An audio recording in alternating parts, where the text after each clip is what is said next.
So, shall we start with what is Obon and the Chinese equivalent? What is that called again? The 7th lunar month. It's just called the 7th lunar month?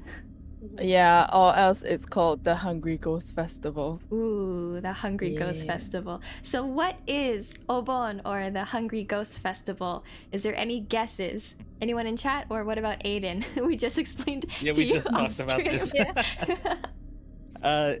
It was the celebration for your ancestors, correct? Right. It was for people that had passed away, and you guys are just celebrating their memories. Yes. Yeah. So on the 7th lunar month, which sometimes is in July and sometimes in August, depending on the calendar year, during a specific couple days, is thought that the ghosts of your ancestors and passed away family members return to Earth, and then they like come and visit you or visit their graves. So what we do in the living is we go and we clean their graves, and we make good food, and we offer like incense and all that stuff, and just have a good time as family. But also, this is the month where the spookies come out. More ghosts are here, more than usual. So we are going to celebrate, instead of, saying hi to our ancestors, hello, we are going to talk about the spoopies. Yeah. The not so good Spookies. ones. With that said, would anybody like to start the story? Who wants to read first? You want to go first? Yeah, I'll go Sure. first. Yay, okay. Oh boy, I'm already shaking a little bit. Okay, so I'm gonna go change back to my civilian mode because I gotta do this the most easy way I can. Okay, so when I was younger, I used to visit a friend. We'll call him Robin, I guess, Okay. for now. So it was a like 10-15 minute walk to his place. The only catch was that there was two routes. Either one, I could take the 10-15 minute walk to his house through a cemetery, or I had to go around and it would take me like 30 minutes. So as a kid, didn't think too much of it. I just went ahead and walked to the cemetery. And I was doing this for years, right? Like, it wasn't nothing too much, nothing crazy ever really happened at that time. Well, this one particular day, I happened to stay a little longer at his place than I intended to. And when I had to make the walk back home, it was late in the evening. So, Oh no. I was walking like normal. I had my headphones in, and I thought I saw something run in front of me. Now, I wasn't too sure what it was. I thought it was going to be an animal, so again, didn't pay too much attention. Kept walking. And then I swear I saw something run again. Ah. Yeah, so I was very scared at this point, and I was like, in my head, it was most likely it was going to be like a raccoon or something, that could probably come at me. Well, while I was looking around to see if I could find anything, I saw a girl standing near the entrance of the cemetery. Now, it was a little girl. It wasn't an adult or anything, but she looked so real. It's not like, I don't know if you in ghost stories where they're kind of transparent and they're luminescent and what. Yeah, and all the other like stuff. apparitions. Yeah. Yeah, she did not look like that at all. She looked like a regular person just standing there. Okay. So I called out to her because in my head it's just like a little girl. Maybe she got out. So I remember saying, "Hey, do you need some help?" And I didn't get a response. So I figured I'm gonna go walk to her to see if I can, if everything's okay.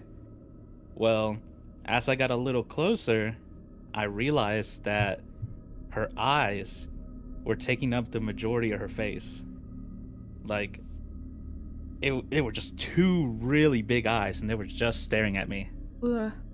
Yeah, and Ooh. the second that I saw that, I took off running, and I did not look back. So when I got home, I was a kid. I was a kid during this time. So in my head, I justified it as, it was just I was just scared. I was walking through the cemetery at night.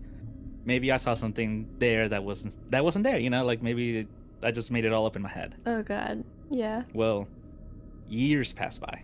There's a second part to the story. Years passed by. and I didn't really think about it too much until I started dating my current girlfriend, and I told her about all this, and she was super into the supernatural. So one day when we were first starting to date, she asked me, would you be willing to go back again? And at this time I was trying to impress her, so I was like, you know what, yeah, I'll go. I don't mind. I'm not scared. Yeah. I'm not scared. I'll do it. And I remember she also gave me a spirit box. I don't know if you guys know what that is. Mm-hmm. Yeah, We don't just fuck like a with little those box. here. Yeah. So she had one on hand and she gave me one. So when I tell you that I was at this point, it felt a little real. I was like, okay, now we're going into the little territory of like all the ghost adventure shows that I watch.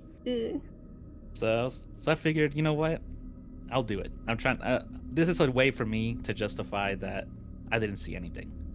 I was still very hard like non-believer. I was like, nah, it's just me. It was just me being scared.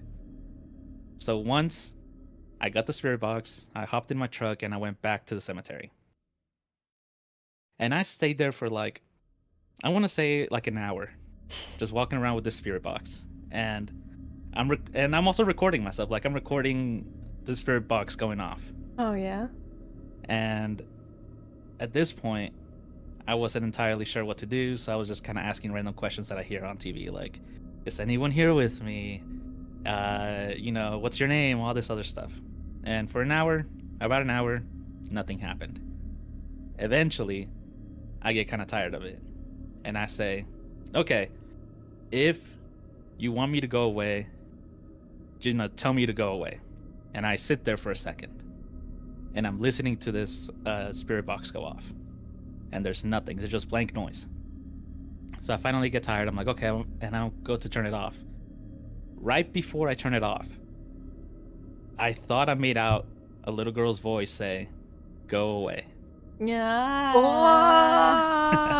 And I know that Licorice, you don't mind me if I play that little audio that I prepared for you guys? Do you want to share? Okay. Let me go ahead and play from the beginning. Or better yet, if you guys would like me to just leave you alone, could you say go away?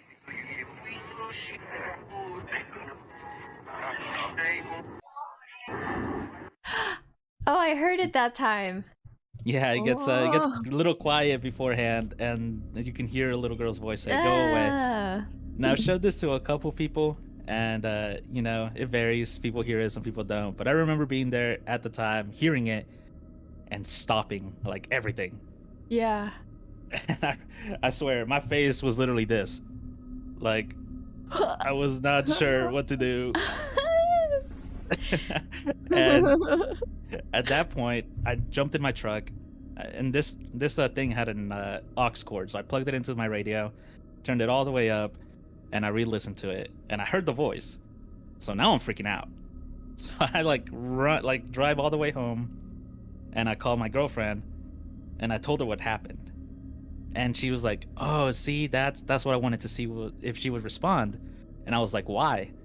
And she told me because apparently, according to her demonology book that she's super into, there's demons can take the form of people.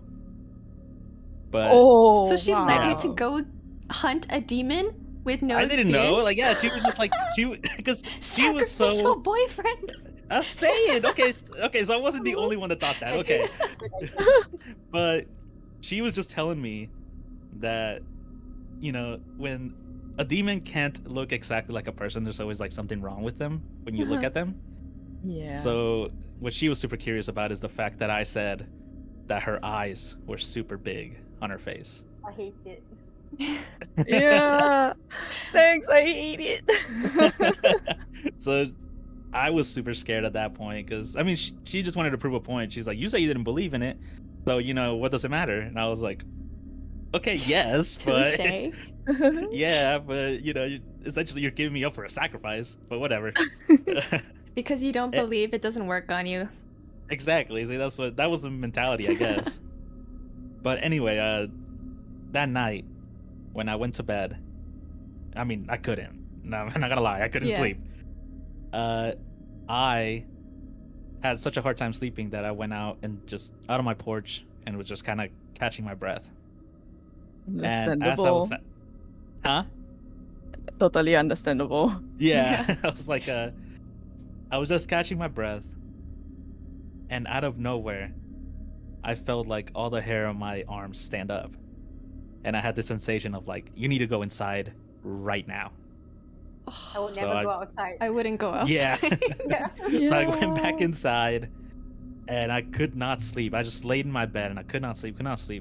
Eventually, it got a little late, and I dozed off.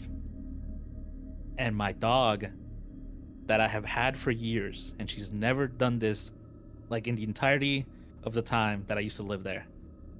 She climbed on my chest and looked me in the face and started growling. Oh, I just got chills. Yeah, she just started growling and growling, and I eventually call out her name, and she kind of gave me like this cocked look that she looked like if she was confused. And then it stopped.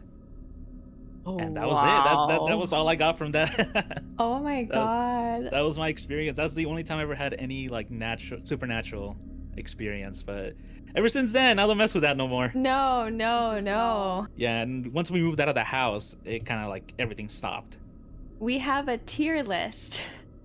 So we are now going to rate our stories, starting with Ayden. What do you think? What do you guys think? Is it Spooks for Days is the most scary? Skin crawlers, like, ooh, like I got chills. Look behind you kind of deal, which is like you're reading on your phone, you go, you kind of look behind, okay, nothing's there, move on. Not spooky, or I would scare the ghost. Where do you think this stands? My chat is saying look behind you kind of deal, which is like, I really? Look behind you! I almost died. He almost died. What if I put it in the middle, like skin crawler? So it's between Spooks for Days and yeah. Look Behind You, skin crawler, because it did make me break out in chills when you said that, the dog one.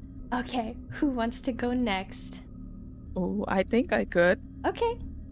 This story of mine happened to me, and it took place around this time of the year.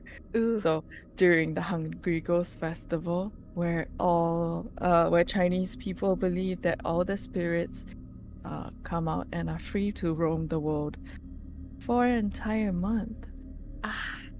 At that point in time, I was a student, and we had like school study sessions where we would stay late at school into the evening to prepare for major exams. And so I was one of the students who was made to stay. My grades weren't very good. At the end of the day, I would go home and I would take this public bus. Singapore is very big on like public transport. So the bus was still running even at 9 to 10 p.m. at night. Ooh. And this bus was something else. So let me tell you a little bit about the route. The bus route goes out kind of into what little countryside Singapore has. It goes close to like a few army camps, and then it goes to the main cemeteries, where's Why is it always Yeah. cemeteries? yes, I know, the main cemeteries. And then after that it goes to my home. And so every day, for the sake of my grades, I used to sit on this bus. Oh my god. For the sake of Yeah. my grades, that's funny. For the sake of my grades, you don't know, it's the Asian parents. They want you to get the grades, even if you get scared by ghosts. You might die, but it's worth that A+, am I right? Yes! Ah. You might die, but you go into university! Hey. So, on my way home that day, it was very quiet. I was the only person on the bus because nobody goes in and out of the army camps this late at night. Frankly, not many people would take the bus past the cemeteries. Yeah. It just so happened that this was the fastest route to my home. And I was just, being a typical teenager, glancing at my phone, looking out the window as it passed by an army camp. I looked out the window and I saw this man sitting at the bus stop. I don't recall what he looked like. I don't recall how he was dressed. All I know is that he was set in this position that made him look like he was in despair. He was kind of hunched over, Like elbows the pressed Shinji chair to his, meme? elbows to his knees. The Shinji chair meme? Exactly, he was exactly in that pose. Head hidden in his hands, and I was like, "Good heavens! Why is this soldier?" I mean, I assume he was a soldier because the army camp. Why is Yeah. this soldier in the middle of nowhere, just sitting there, and he's not flagging down the bus, and this is like the only bus? So I thought, like, maybe he didn't notice. I thought maybe I should press the bell so that the driver lets him in. So I glanced away for like a split second. And then just to check what the driver was doing, and I glanced back. There's no one there. And I was like, hold on a moment. Because between the bus stop and the army camp, there is a stretch of road. Even if he was running full pelt, he would not have been able to make the run from the bus stop to the camp. He would still be visible. This person entirely vanished from sight. He looked to be totally solid, but he vanished, and I was like, this is Oh, this, Jesus this fuck! is a night. What the fuck is wrong with your face? You scared Why, my the face is shit out of me. And I was like, okay, I'll pretend that I saw nothing, because that's what we're told to do. yeah, right. Pretend you saw nothing is going on, nothing happened. If you ignore it, they will think that you didn't see them. Nothing happened. And then as the bus trundled along, the very next stop after that was near the Christian cemetery, and the bus stopped, and the driver opened the door, and nobody got on. And I looked at the driver through the rear view mirror, and he looked at me, and then he pressed the button to close the door, and we continue on. Neither of us said a damn thing What? until I got home. Nope. That Oh, was the God. bus ride. That's Was what I got my to say grace, about was that. it? No. Did you continue to use that bus afterwards? I had no choice. Oh I my had to. God. I vote look behind you. Look behind you Yeah. kind of deal. Yeah. But the thing is that in Southeast Asia, ghosts are just so much more real than in other places, where I feel like it deserves to be higher, because I feel like you saw a real one, especially with the bus driver who like assumed he saw one too. Skin crawler. Yeah. All right. Thank you. Who's next? All right, I guess I can go next. Mhm. Mine is I pre-wrote this in a script because I'm not good at telling stories live. So if you excuse that. The Hawaiian Islands have a long history of life and death, sacrifice and ritual. And so the current islands have ley lines running through them. These ley lines are where ritual parades took place, paths carved from ancient Hawaiians walking to battle or worshipping the land. It's said that the Pali Highway on Oahu Island has multiple ley lines running through it, and it's incredibly dangerous and haunted.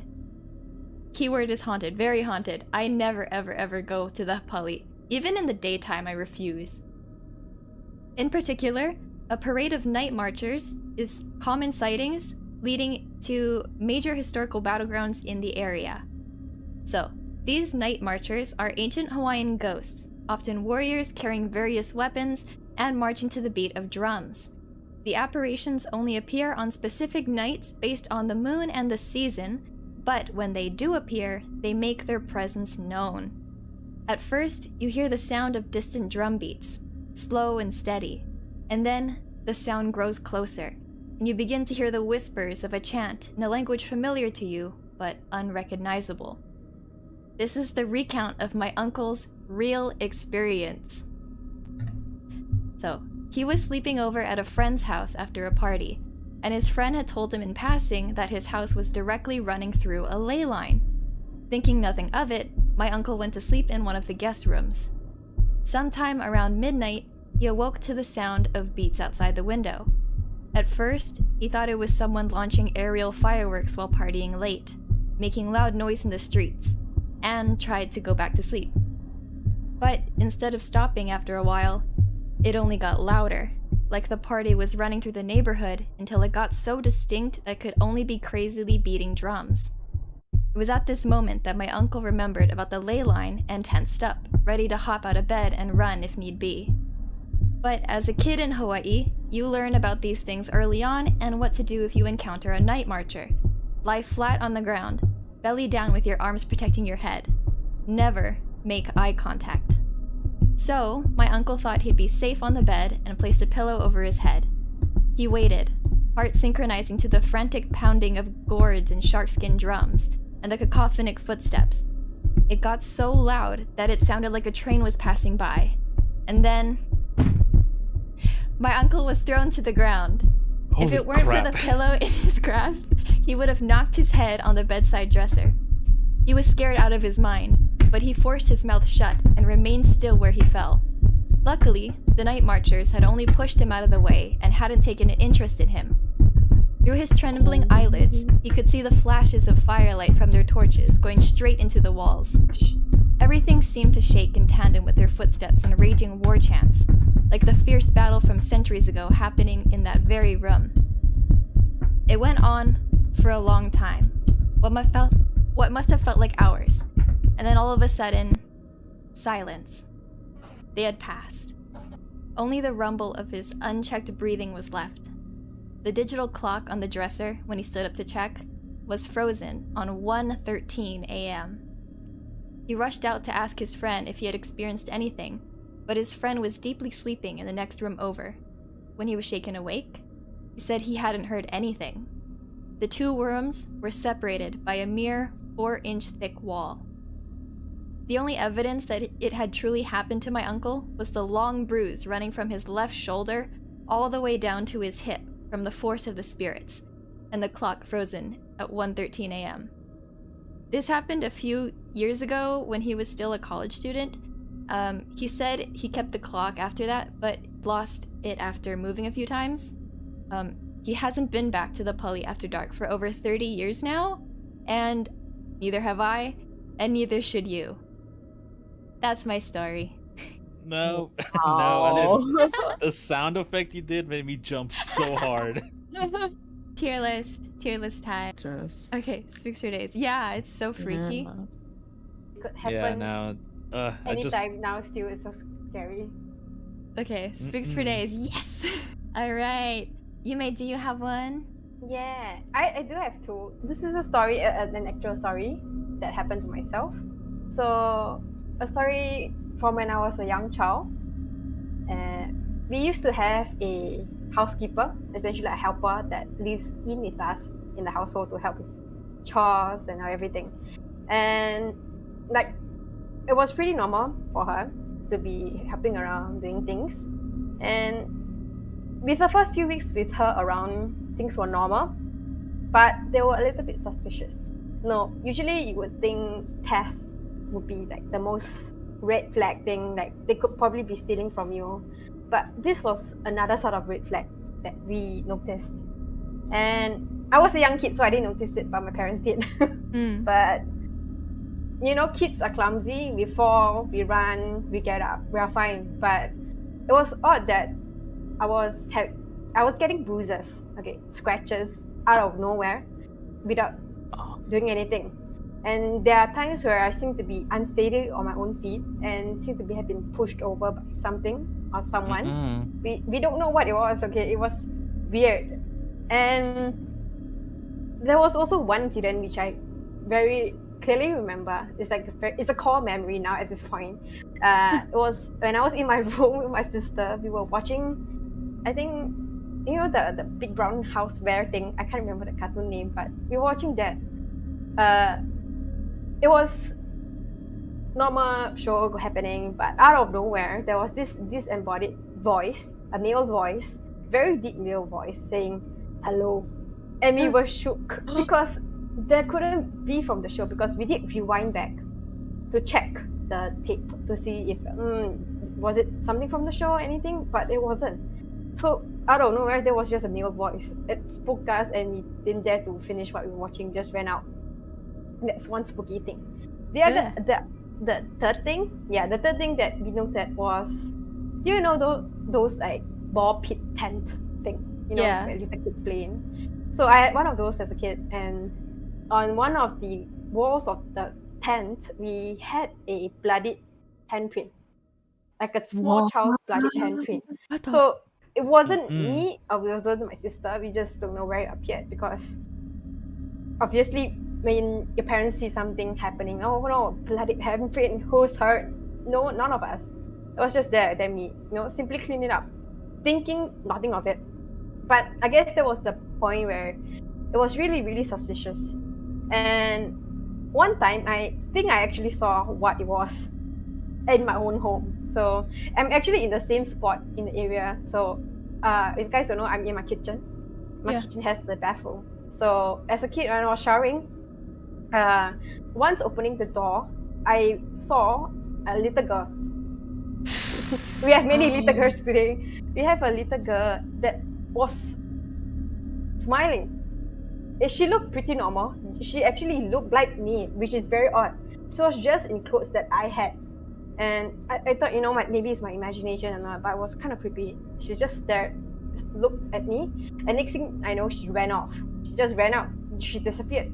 I thought maybe we had some other children, maybe the neighbors over or something, but nah. We don't know where the kid came from. I told my parents. We are kind of freaked out at this point. And they brought me to, I guess, a temple where we kind of are able to ask gods, essentially, what is happening and all. Then only at that point that did we realize what was happening. So we quickly fired the helper and found out that she actually is practicing some sort of witchcraft. So what?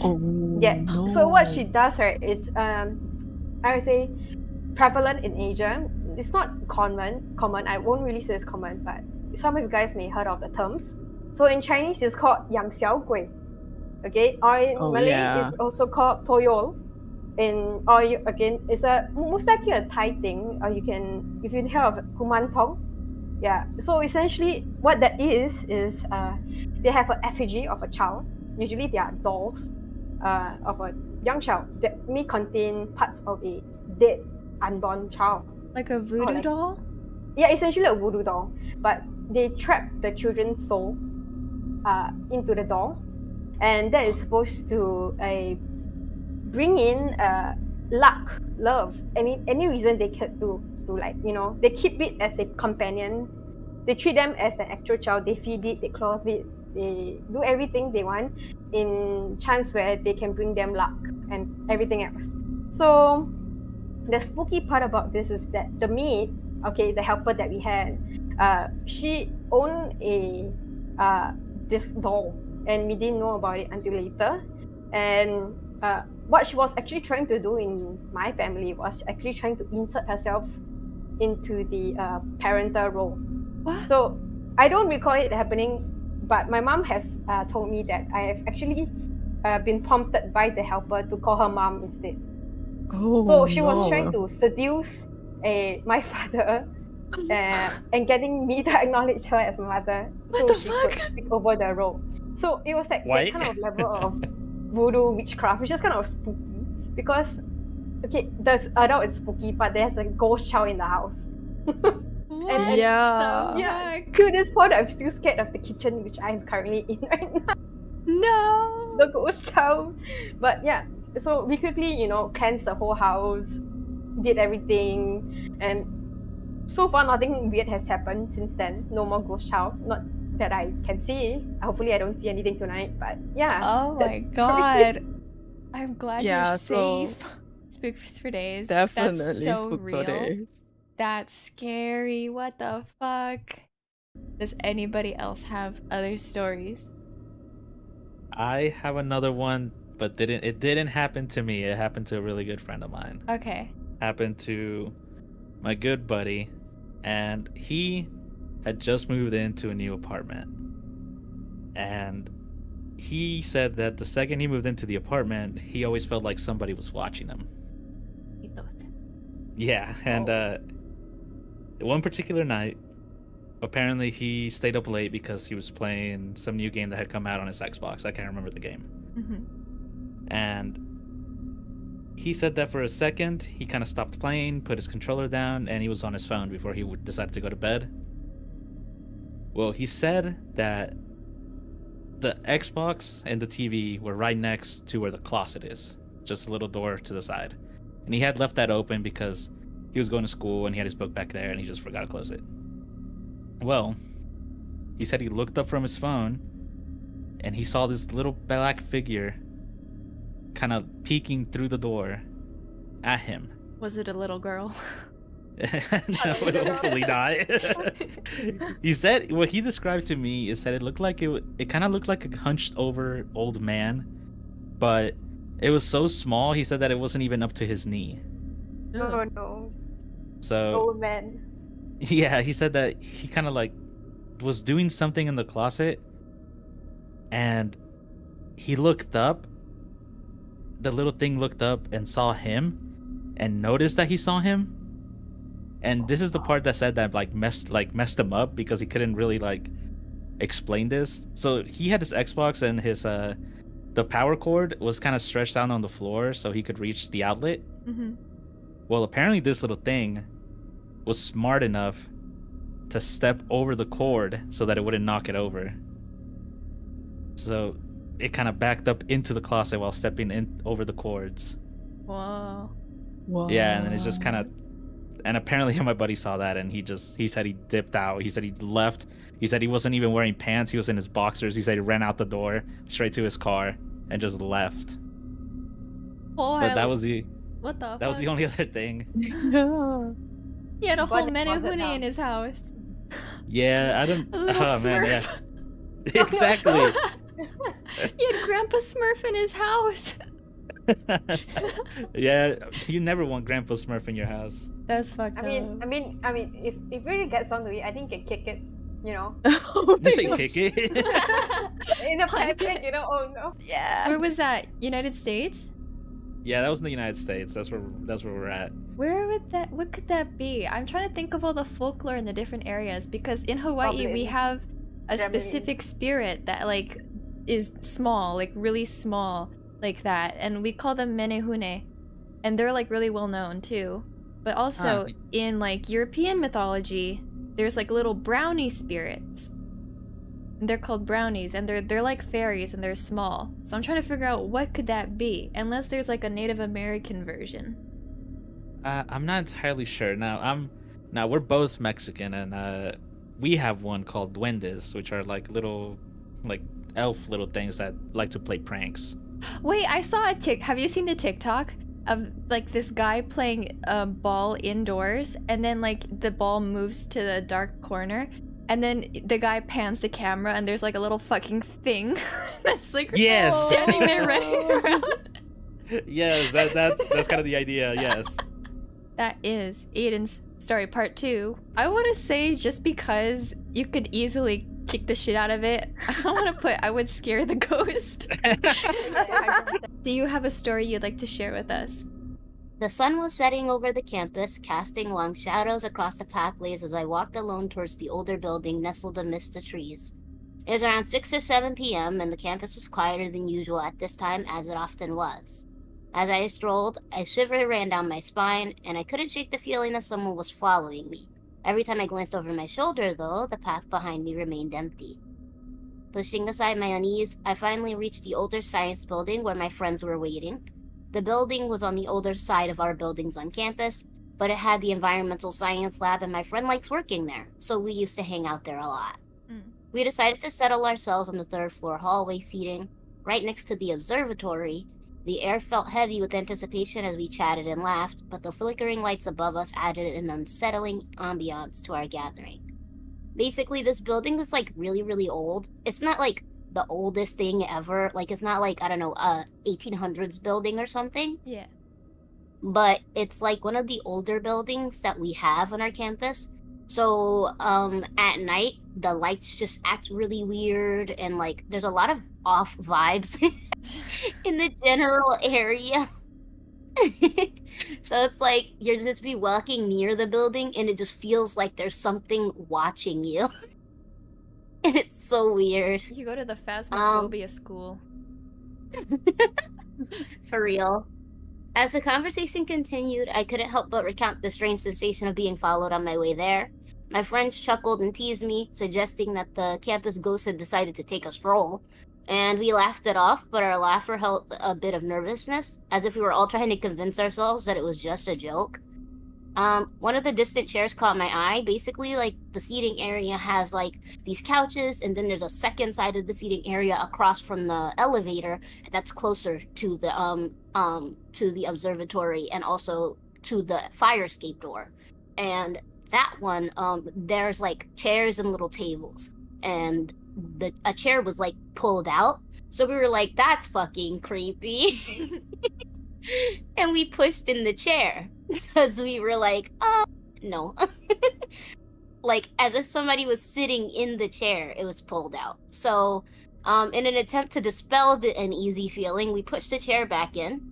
It was as though we were trying to create a barrier, a shield against the invisible presence that was just sitting and staring at us. Ugh. We then, like, started talking about our own spooky stories. My friend grew up in a Latin American country. So he basically was like, he was going over all of his little spooky stories, like skinwalkers and stuff like that. Ooh. And we were just laughing and screaming and hugging each other, and it was fun. Good fun between college students with the sound of the heaters running in the background, because it was like late fall going into winter, so 5 o'clock everything gets dark, 6 o'clock pitch black. Mm-hmm. Eventually, the atmosphere grew a bit tense, and then out of the corner of my eye, I saw the chair slowly moving again. So that was so creepy. No. My heart raced as I stared, frozen, watching the chair fully slide out from under the table of its own accord. Nothing there. Nobody is in this building but us. All of the deans of the department have left. So I was like, guys, we need to go. That chair just moved. And everybody else just got up and ran immediately for the elevator. Where are you Nope. going? Come back. Nope. I'm vanishing. The Where are descent you? felt like an eternity. When the elevator doors finally opened on the ground floor, we spilled out, gasping and screaming as if we had just escaped a confined nightmare.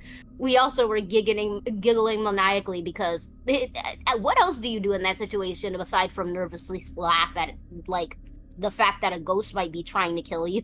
Yeah. We looked back up at the third floor window, half expecting to see someone watching us from behind the glass. The building was once a place of historical charm, but now, in our minds, it was the ghost building, a place of inexplicable unease and paranormal occurrences. From that day on forward, our hangout spot shifted to the library because it was newer, and the bright lights and bustling atmosphere offered a stark contrast to the eerie happenings in the older building. Also, there was Starbucks. Yes, Starbucks. We would occasionally share stories with the other students, warning them about the third floor and the unexplained phenomena that seemed to awaken after dark. As the sun dipped below the horizon each evening, the older building would transform, its windows becoming dark eyes in the night, its halls seemingly echoing with whispers from its past. Flickering lights, phantom footsteps, strange noises became synonymous with that place. And we learned to avoid it after hours. The campus had a new legend, one that we would whisper about, that would pass the students all over. And even though we had relocated our gatherings to the library, we couldn't shake the feeling that the ghostly presence still lingered, forever haunting the halls of the older building after dark. Wow. Wow. That's good. freaky. I don't like that. So basically, my campus is actually built on like Native American ground. Of So like course it where is. like Of course. Oh no. Native Americans were like literally slaughtered. Yeah. And on top of that, we this might actually kind of mildly dox me, so I'm not gonna go into specifics, but a lot of really big American wars took place right where our school is.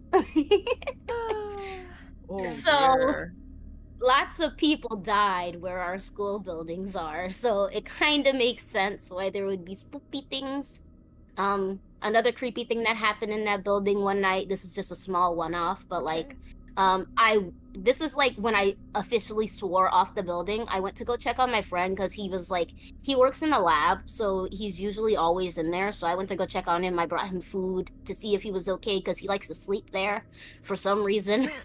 And I brought him something to snack on, and I heard just chains in the Oh, hallway, no. and it was so dark, No. and I was like, nope, No. never mind. Turn the other way. Looks for days, skin crawler, look behind you kind of deal. Not spooky enough, or I would scare the ghost. I say skin crawler. Skin crawler? Yeah. Okay, skin crawler. We got 3 skin crawlers. That one was scary, actually. I don't like that you could see the chair actually come out. Alright, does anybody have any others? Otherwise, we are going to move into the viewer-submitted stories. Oh, I have one school-related one. Oh, go for it, go for it. This happens in the same year that my first story happens. I was just having a really bad year. I was in like the Weeb club at my school. The Weed Club? The Weeb Weeb. Oh, the club. Weeb Club. Weeb. Yeah, okay. the Weeaboo club.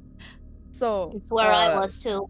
Yeah, so we were all just hanging out, and there was no anime to watch, and we were like, what do we do? Then I was like, oh well, since it's the 7th lunar month, it's this is either a week or before or after the first story. Oh god. So I clearly have learned no lessons about not messing with spirits. It's like, since it's the 7th lunar month, right? And I read on this blog spot, damn, now I'm aging myself. On this blog spot, right, of this like ritual game that you can play, Oh no. and it's like Japanese, so we can play it. And then they were like, what? Okay, sure. And I said, and the ritual we were gonna play was Hyaku Monogatari, the 100 Stories game. Mm. And look, that ritual was like clearly like set out. You had to light 100 candles around you and things like that, and that was supposed to be like a protective barrier against spirits. And so you have the candles there, and everyone, as they tell the story, the candles are in a circle around you, and as you tell the stories, within that group of friends, everyone kind of puts out a candle until the room is completely dark, and then the ghost is said to appear. However, this was impromptu. Mhm. We were in school. We were staying late in school You're insane for that, because by the way. the study thing was happening, and none of us wanted to go and study. That's how And it we be. Sure. and we had no candles, so I was like, you know what? It's probably not gonna happen anyway. We'll just tell the stories. We'll just try to get to 100 stories and see what happens, I guess. This is like the kids who scream Bloody Mary in the mirror. Yeah. Sleepovers? Yeah. Yeah, I And remember so that.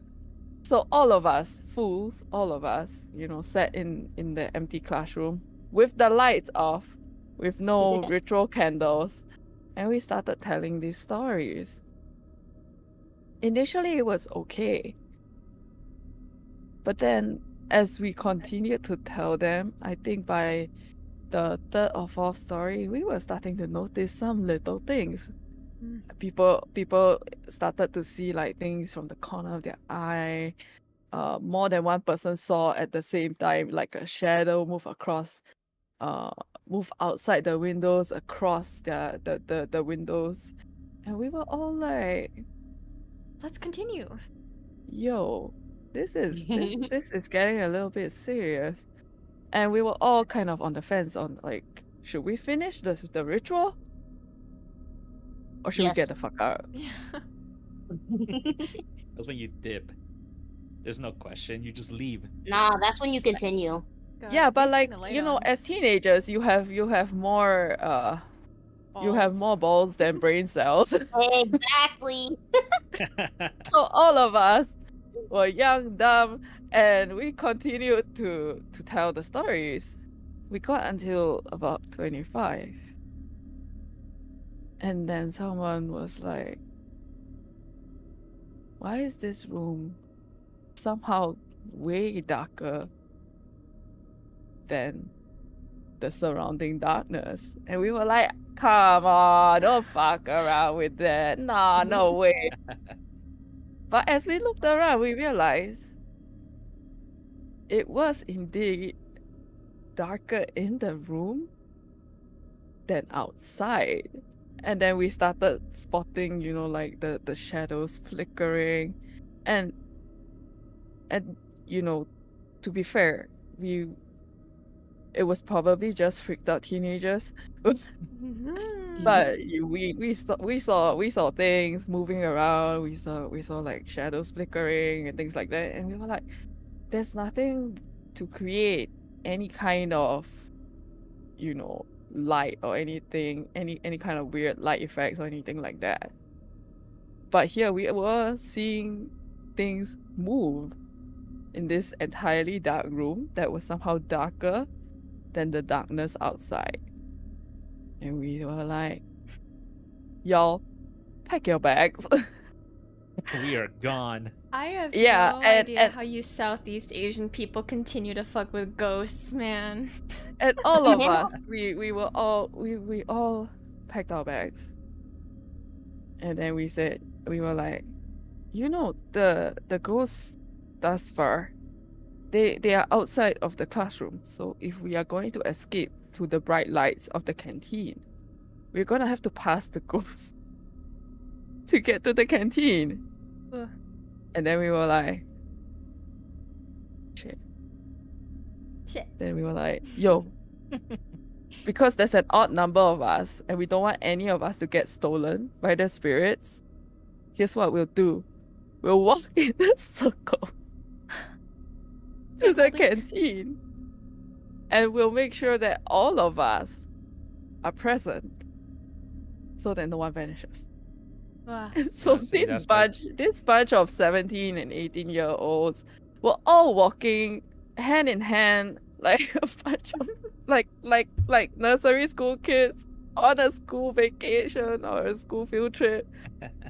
And when we got to the canteen, the other students studying were all looking at us like, yo, what the fuck?